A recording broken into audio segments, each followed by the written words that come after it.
I was a country boy. I was never afraid of the dark, so going out and running down a country road at night didn't bother me at all. I left my house, it was probably a little after 9, and it had just gotten dark. But it was a very clear night. I mean, it was really clear, visibility was good. So I made it down the State Route 19, and I was on my way back. I got this weird feeling. It's this kind of feeling that you know something's wrong, you know something's watching you, and I didn't see anything. I didn't hear anything, I didn't see anything. As I was about to start running again, in the cornfield, I see the corn start moving. Whatever it was really big, because a lot of corn was moving. I mean, a lot of corn was moving. And then all of a sudden it stopped. And I thought, wow, that's strange. And so I said, well, I'm going to get out of here. So I take off running.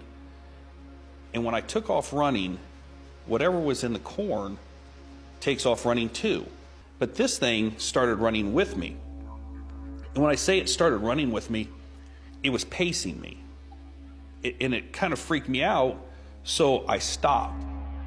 And when I stopped, it stopped.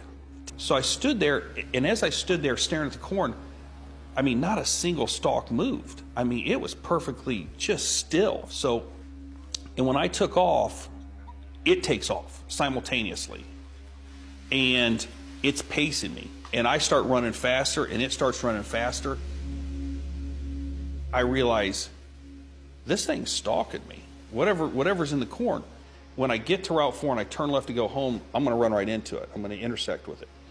And one of my best friends who lived just down the road from me, he was to the right. So I made up my mind I was just going to stay on the road. And when I get to Route 4, I'm going to cut right. I'm going to run to his house. So I realized that as I'm going to get there, I'm going to run out of corn. So whatever's in this corn is going to come out before I actually get to Route 4. So I told myself, don't look. I'm coming to the end of the corn. And I looked. I couldn't help myself. I could not help myself. And that's when I saw it. This thing emerges from the corn, and it was about 6 feet tall because that's how tall the corn was.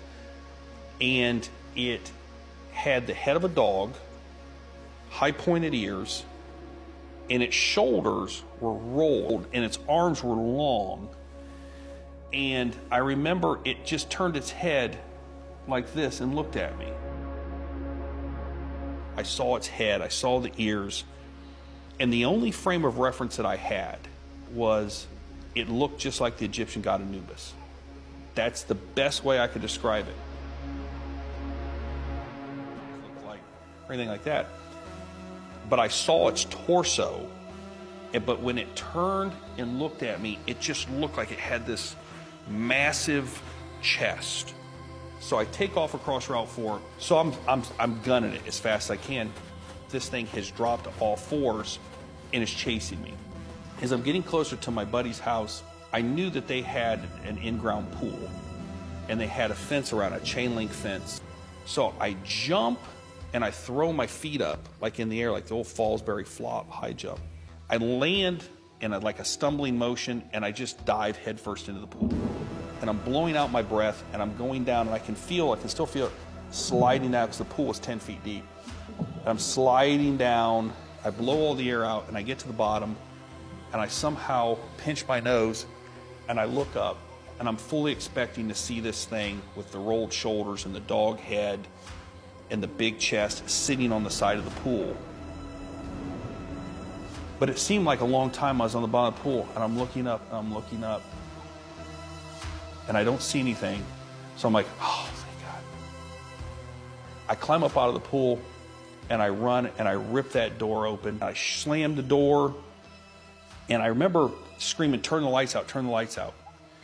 And he has no idea what's going on. So we turn the lights out, and I'm just looking out the windows, thinking, is this thing out there?